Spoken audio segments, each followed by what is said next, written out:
புரட்டாசி மாதம் திருப்பதி கோயிலுக்கு போகிறீங்களா? சந்தோஷமாக போயிட்டு வாங்க.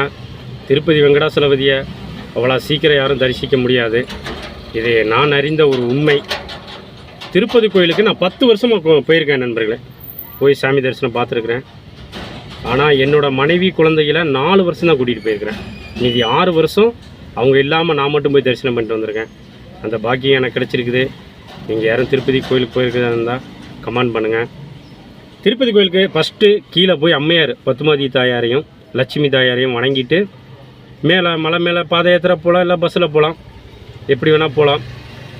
மேலே போயிட்டு சாமியை தரிசனம் பண்ணதுக்கு முன்னாடி குளத்து பக்கத்தில் இருக்கிற வராகமூர்த்தியோட இடத்துல தான் திருப்பதி வெங்கடாசலபதி குடியிருக்கிறாரு. வராகமூர்த்தியை தரிசனம் பண்ணிவிட்டு திருப்பதி வெங்கடாசலபதியை தரிசனம் பண்ணால் தான் உங்களுக்கு முழுமையான பலன் கிடைக்கும். இதை தெரிஞ்சவங்களுக்கு ஓகே, தெரியாதவங்களுக்கு இது பயனுள்ள வீடியோவாக இருக்கும்னு நினைக்கிறேன். எல்லாம் போய் பெருமாளை தரிசனம் பண்ணுங்கள். வாழ்க்கையில் வளமும் நலமும் பெறுங்க.